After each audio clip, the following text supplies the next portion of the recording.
Hey, good morning, everybody. Welcome back to ShortSellPowerHour.com. I'm Kevin Kaufman. You know my business partner, Fred Weaver. We're Group 4610. This is Mr. Tom Haupt back with us again for Mindset Monday. We're going to pick up on the conversation of risk that we had last week in our and risk in our business and the other things that come along with risk. And if you're willing to play a bigger game in your life and in your business, you're going to have to implement risk. You have Absolutely. a saying that you shared with us last week, a risk a day keeps the old results away. That's right. I love that saying. That's a good one.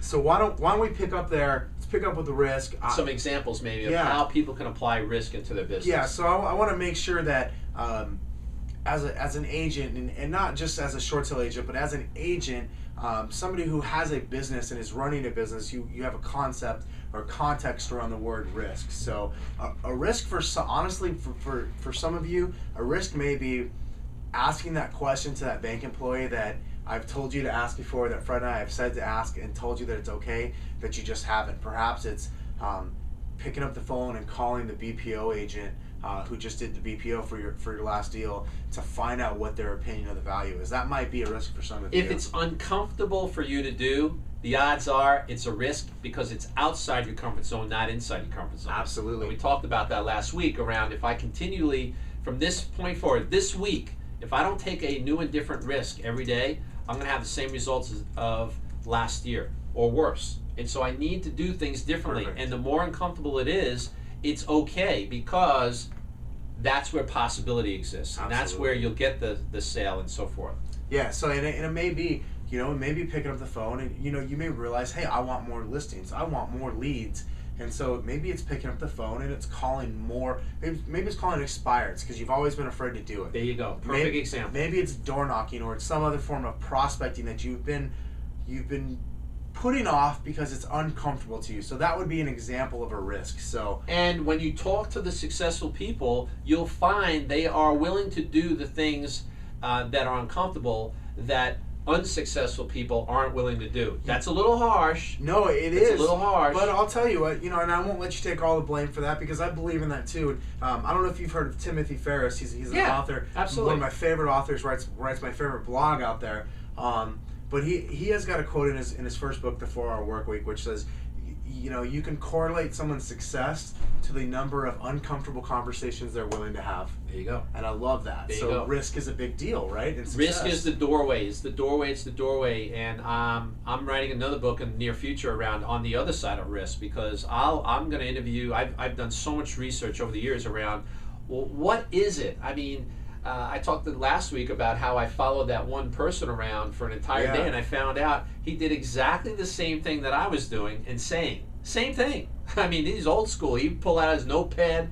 he'd write stuff down and ask the same questions that I was trained on, only what I found was that he was doing it 5 times more than myself, which for me, that was uncomfortable. Yeah. Because I was so busy. He was playing a bigger game. He was playing a huge game. Yeah. And I was like, I go to the victim story. Well, I got all these calls to make, and I got these emails to follow up on, all this defensive work that didn't generate business. Well, you know what? How much is your time worth? Do the exercise of how much money you want to make, divide it into how many weeks you're willing to work, okay? I'm not working 52 weeks this year. I'm working maybe 40 weeks this year because we're going to have a big, liberty's big. So Absolutely. I want to play with a lot of liberty in my life, and then take how many weeks you're going to work, divide that in there, and then find out how many hours you're going to work, and then divide that in there, and then you're going to determine that your time is worth $100, $200 an hour, if you want to, or more. And if that's the case, if I'm doing something in that hour of my day that's not worth $250 of my time, I gotta find someone to do that. Absolutely. But that's uncomfortable. Now I gotta hire somebody. I gotta pay someone. That's uncomfortable. You gotta do something you don't want to do. But the successful people do the things that unsuccessful people aren't willing to do. That's so true. And it's just taking a risk. It's a change in the mindset. See, I believe in scarcity and mentality mindset, and there's a lot of scarcity mindset.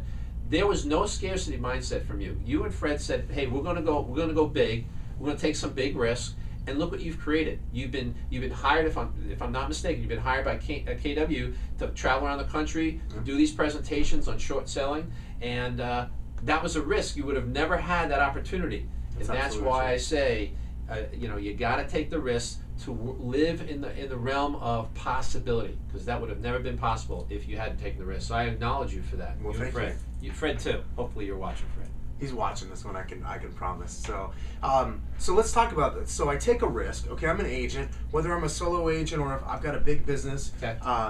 I take a risk. What does that look like? How do I just agreeing to take a risk? Does that mean I'm going to be successful, or what is it that I need to do to?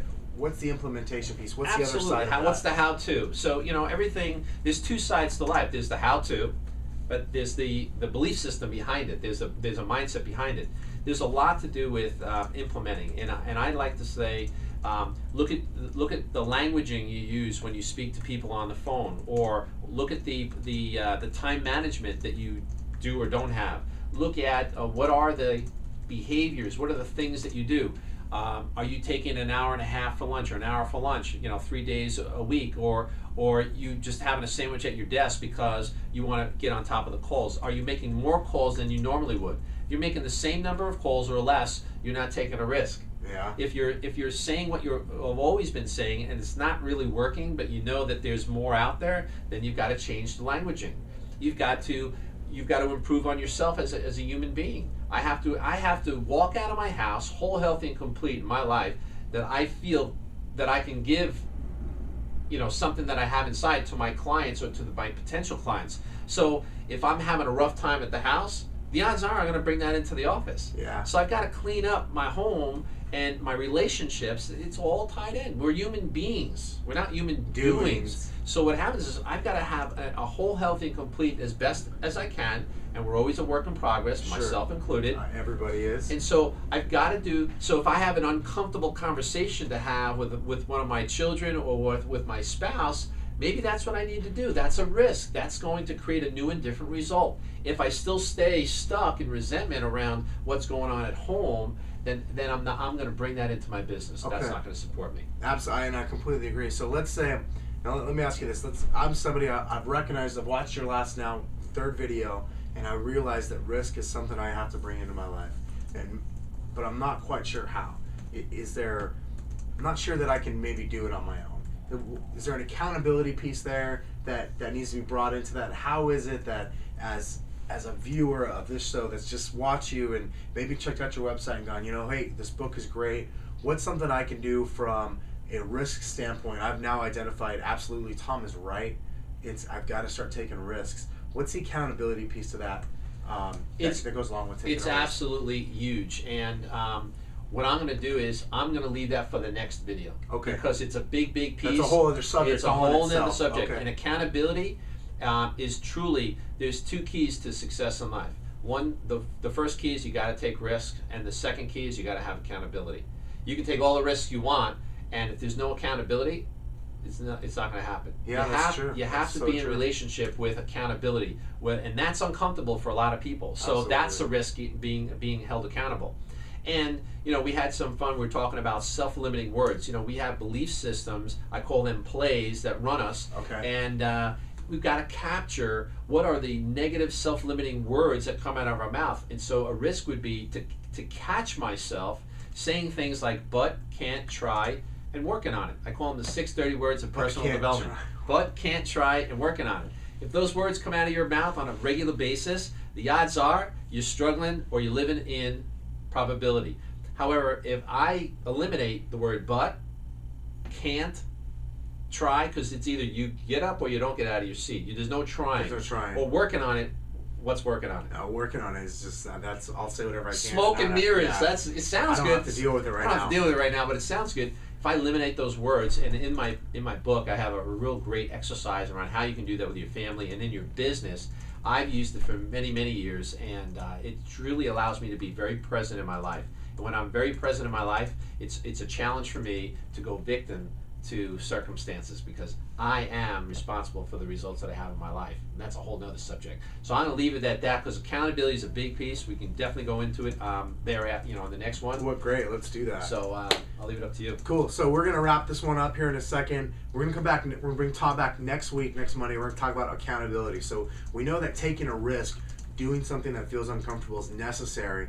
And the second part of that to being ultra successful is to have accountability to go with that. So we're gonna bring him back to talk about that really quick. Tom, on your website, I know they can go out here and they can check your book out on your website. Absolutely, TomHaupt.com. What else is on the website? Is there anything? Do you have any? I'm going to ask you this. Do you have anything for free? Absolutely. Yeah. Sorry to put you on the spot like that, but let's face it. Everybody likes to test the waters, and Absolutely. I know our viewers would love to check you out a little bit more. Real quick, I put two reports on there. One of them is I help people identify what are the 8 most common self-limiting beliefs that possibly I could have. Okay. The 8 most common. So I have a report that tells you a lot more about what are the 8 most common self-limiting beliefs that people have that stop them from success in their life. I also have another report on there. I'm a big believer in goal cards. I carry a goal card so you can download some goal cards. There's a weekly blog that I put out. It's not very lengthy. It's very short. It's usually 3 or 4 paragraphs. However, it usually applies to you in your life, in your personal and professional development. It's not fluff. It's actually good stuff you can work with, and that's also provided on a weekly basis. So there's some other bells and whistles. I have some other products hopefully we'll talk about next week, some CDs, some downloads, and so it's a myriad of all kinds of great stuff to support people in their life. I like it. Well, we're going to wrap it up, and we'll bring back Tom for another episode, and we will talk about accountability. So 1, 2, 3. Short Sale Power Hour! Short Sale Power Hour! Take a time out.